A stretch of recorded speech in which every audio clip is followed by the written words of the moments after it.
सो hello दोस्तों, welcome back to my new video. सबसे पहले डिस्क्लेमर देना चाहूँगा कि इस वीडियो को प्योरली एजुकेशनल पर्पस के लिए ही रिकॉर्ड कर रहा हूँ मैं। कोई भी बाई या सेल का रिकमेंडेशन इस वीडियो के माध्यम से मैं आप लोगों को नहीं दे रहा हूँ। एंड एक रिमाइंडर भी देना चाहूँगा कि एक पेड टेलीग्राम ग्रुप मैंने ओपन किया है, जिसमें आप लाइव मेरे साथ वन ऑन वन इंटरेक्ट कर सकते हो, किसी भी स्टॉक के टेक्निकल या फंडामेंटल रिलेटेड डाउट को पूछ सकते हो। ग्रुप ज्वाइन करने के लिए आपको वन टाइम का पेमेंट करना होगा 3999 रुपीज़ का, एंड लाइफ टाइम का सब्सक्रिप्शन आपको मिल जाएगा। ग्रुप ज्वाइनिंग लिंक वीडियो के डिस्क्रिप्शन बॉक्स में दिया गया है, वहीं पे मेरा ईमेल आईडी भी मेंशन्ड है, चाहे तो मुझे आप ईमेल भी कर सकते हो फॉर दिस ज्वाइनिंग पर्पस। तो चलिए दोस्तों, अब हम लोग पढ़ते हैं आज 3 ऐसे स्टॉक्स की ओर जिनमें बड़ा करेक्शन हुआ है। एंड दोस्तों, ये सारा गेम पेशेंस का है। यहाँ पे हम लोग पेशेंस रखे हुए थे, इन स्टॉक्स से हम लोग थोड़ा सा अलर्ट थे, तो देखिए आज अच्छा खासा करेक्शन को झेलने से बच गए हैं। पहला स्टॉक हमारे लिस्ट में आपके सामने है KPI ग्रीन एनर्जी लिमिटेड। अब यहाँ पे आज के दिन 5.2% का करेक्शन 350 के लेवल पे करेंटली ट्रेड कर रहा है। रीसेंट क्वार्टरली रिजल्ट पे नज़र डाला जाए तो इनका जो नेट प्रॉफिट है, यहाँ पे इनका नेट प्रॉफिट गिर गया है 111 करोड़ से गिर के हो गया 95 करोड़ रुपीज़। एंड अगर इनके सेल्स पे नज़र डाला जाए तो सेल्स इंक्रीज़ हुआ है 15% से। आज ही के दिन इन्होंने क्वार्टरली रिजल्ट को पब्लिश करा एंड इंस्टेंटली यहाँ पे नेगेटिव इम्पैक्ट इनके स्टॉक प्राइस में पड़ गया है। अब यहाँ पे एक बार इनके वैल्यूएशन के ग्राफ को देख लिया जाए तो पी रेशियो तो हालांकि काफ़ी ज़्यादा एडजस्ट हो गया, मतलब एक टाइम पे 70 प्लस था एंड अभी ये 15 के आसपास करेंट पी रेशियो चल रहा है, तो पी रेशियो उतना महंगा तो नहीं है। अब चलिए मैं डायरेक्टली इनके टेक्निकल पार्ट पे जंप करता हूँ। कैसे हम लोग बच गए वो चीज़ मैं अब आपको दिखाता हूँ। यहाँ पे KPI ग्रीन के चार्ट को आप देखिए, आपको पता चलेगा कि एक इम्पॉर्टेंट सपोर्ट लेवल है एंड इस सपोर्ट लेवल पे काफ़ी लंबे समय से ये ट्रेड कर रहा है। ये बन गया हमारा इम्पॉर्टेंट सपोर्ट लेवल, ठीक है। एंड ऊपर से देखोगे तो ऊपर से भी मैं एक लेवल ड्रॉ करता हूँ, ये बन गया है हमारा मेजर रेजिस्टेंस लेवल, ठीक है। ये देखिए 2 इम्पॉर्टेंट लेवल्स मैं आप लोगों को बता चुका हूँ। अब आप यहाँ पे ध्यान दीजिए कि इस सपोर्ट लेवल पे आके जब तक ये इस रेजिस्टेंस का ब्रेकआउट नहीं देता है, स्टॉक इसी जोन के अंदर फंसा हुआ रह जाएगा।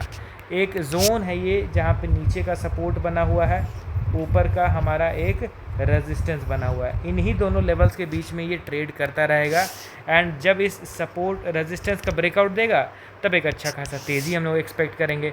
बट आज जो रिज़ल्ट ख़राब आए उसके चलते स्टॉक में करेक्शन हुआ, नो डाउट मैं कंसीडर करता हूँ। अगर आज के डाउनफॉल को देखा जाए तो 4.6% का करेक्शन हुआ है, बट अब इस चीज़ को भी इग्नोर नहीं कर सकते हैं कि आज जितना ये नीचे गिरा है उससे अच्छा खासा बाइंग भी हुआ है।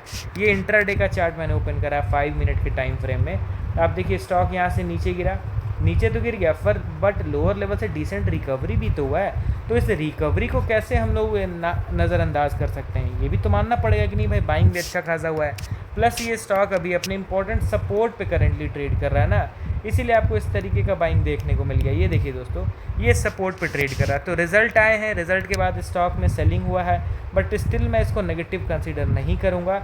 इसीलिए नहीं करूँगा क्योंकि ये स्टॉक अभी भी सपोर्ट पे टिका हुआ है। सपोर्ट अगर टूटेगा, रिजल्ट अच्छे भी क्यों ना आ जाए, और अगर स्टॉक सपोर्ट को ब्रेक कर देता है ना, तो मेरा ध्यान उस स्टॉक से फिर हट जाएगा कि नहीं भाई अब इसको ज़्यादा देखने की ज़रूरत नहीं है। सपोर्ट टूट गया, टेक्निकली ये नेगेटिव हो गया, तो कितना ही अच्छा रिजल्ट क्यों ना हो, शॉर्ट टर्म में या फिर आने वाले समय में इंस्टेंट बाइंग एक्टिविटी तो नहीं होने वाला है। ऐसा तो नहीं होगा कि मैं इसको इग्नोर कर रहा हूँ एंड अचानक से ये लोअर लेवल से शॉर्ट अप कर गया, एकदम हाइज पे हाइज का क्रिएशन करने लग गया, वैसा उम्मीद करके तो मैं चलूँगा नहीं। तो ये अल्टीमेट मेजर सपोर्ट लेवल हम लोग का बना हुआ है, ठीक है। इस सपोर्ट लेवल पे करेंटली ये ट्रेड कर रहा है। मुझे अगर इस स्टॉक को ख़रीदना रहता तो मैं नो डाउट इसको करंट मार्केट प्राइस में स्मॉल क्वांटिटी ऐड करना प्रेफर करता, एंड जब ये इस रेजिस्टेंस का ब्रेकआउट करता तो मैं हायर लेवल पे थोड़ी और क्वांटिटी खरीदता। यहाँ करंट मार्केट प्राइस में स्मॉल क्वांटिटी मैं इसीलिए कह रहा हूँ क्योंकि अभी प्रॉपर प्राइस एक्शन तो बना नहीं है जिस बेसिस पे मैं एग्रेसिव बाइंग करूँ या फिर बल्क में इन्वेस्टमेंट करूँ, तो इसीलिए थोड़ा सेफ भी चलेंगे। ज़्यादा हम लोग को बायस नहीं होना है, ज़्यादा अपने आप को एक्सपर्ट भी नहीं समझना है। ऐसा नहीं है कि जो हमने एनालिसिस कर लिया उसके अकॉर्डिंगली ही स्टॉक मूव करेगा, इसका 100% गारंटी है, ऐसा तो कुछ है नहीं। यहाँ पे स्टॉक मार्केट जो है it's all about game of probability. यहाँ पे हम लोग प्रोबेबिलिटी के हिसाब से ही चलते हैं, ठीक है। तो ये मैंने अपना पॉइंट ऑफ व्यू बता दिया। KPI ग्रीन में मुझे कोई इतनी ज़्यादा दिक्कत नहीं है। हाँ, सपोर्ट टूटेगा तब भले मैं थोड़ा सा चिंता करूँगा। अब बढ़ते हैं हम लोग अगले स्टॉक की ओर। हमारे लिस्ट में आपके सामने है HLE ग्लासकोट लिमिटेड। अब इस स्टॉक को करेंटली देखोगे तो इसके भी क्वार्टरली रिजल्ट पब्लिश हुए हैं एंड इनका जो नेट प्रॉफिट है वो 17 करोड़ से गिर के 2 करोड़ आ गया है दोस्तों। बहुत ज़्यादा प्रॉफिट में डिक्लाइन, अप्रॉक्स 81% का प्रॉफिट गिरा है एंड सेल्स में 5.9% का स्लाइट जंप हुआ है। तो ये मेन रीज़न है जिसके चलते स्टॉक में मैसिव करेक्शन हुआ है एंड आज तो इनफैक्ट लोअर सर्किट भी लग गया था इस पर्टिकुलर स्टॉक में। इस स्टॉक के टेक्निकल चार्ट को एक बार मैं ओपन करता हूँ, क्योंकि इस स्टॉक में लोअर लेवल से एक स्ट्रेंथ के साथ बाइंग हो रहा था, ये चीज़ भी हम लोग इग्नोर नहीं कर सकते हैं। यहाँ पे आप ध्यान दीजिए, ऑल टाइम हाई से ऑलरेडी ये मैसिव करेक्शन दिखा चुका है एंड ये बन गया हमारा मेजर सपोर्ट लेवल। ये देखिए दोस्तों, ये है हम लोग का इम्पोर्टेंट सपोर्ट लेवल, ठीक है। अब इस सपोर्ट लेवल पे आप ध्यान से देखिए तो फर्स्ट टाइम बाइंग हुआ, ठीक है, एंड हमें भी पता है कि इतने शार्प करेक्शन के बाद इंस्टेंटली इस तरीके से वी शेप में तो रिकवर करने नहीं वाला है, ये गिरेगा ही गिरेगा एंड वही चीज़ हुआ, ये फिर नीचे गिरा, नीचे गिरने के बाद दोबारा से बाइंग स्टार्ट हुआ। अब आप समझिए दोस्तों, देखिए रिज़ल्ट ख़राब आने वाले रहेंगे तो उस हिसाब से स्टॉक पहले ही बिहेव करेगा।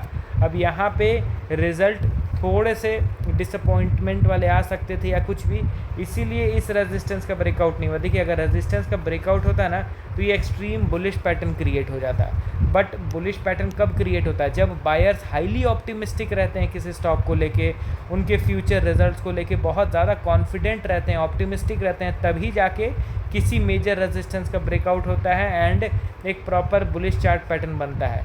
नहीं बन रहा है, it means buyers are not currently so much optimistic और बुलिश इस पर्टिकुलर स्टॉक को लेके हैं, समझ रहे हैं ना। तो इसीलिए यहाँ पे देखिए, यहाँ पे कोई बुलिश प्राइस एक्शन बनने ही नहीं दिया गया। क्यों?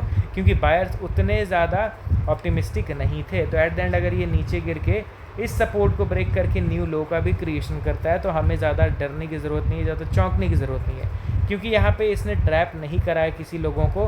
आप प्राइस एक्शन का इंतज़ार करोगे, प्राइस एक्शन बनने का इंतज़ार करोगे तो अक्सर आप बचोगे दोस्तों इसी तरीके से ट्रैप से, ठीक है।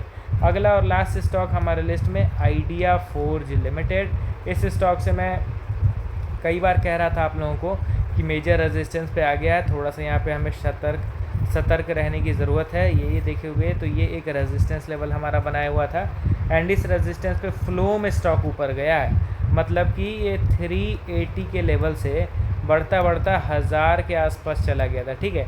अब इतना मैसिव जंप एंड इसी जंप में आप एक्सपेक्ट करोगे कि मेजर रेजिस्टेंस का भी ब्रेकआउट कर दे, तो वैसा तो होगा नहीं।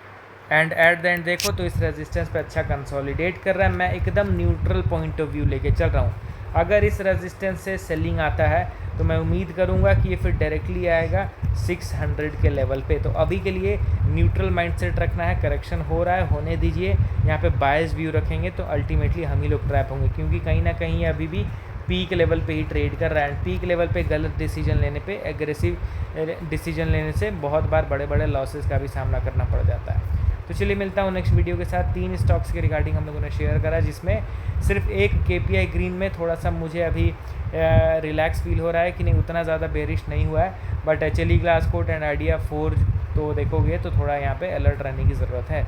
चलिए मिलता हूँ नेक्स्ट वीडियो के साथ। Okay then, bye bye.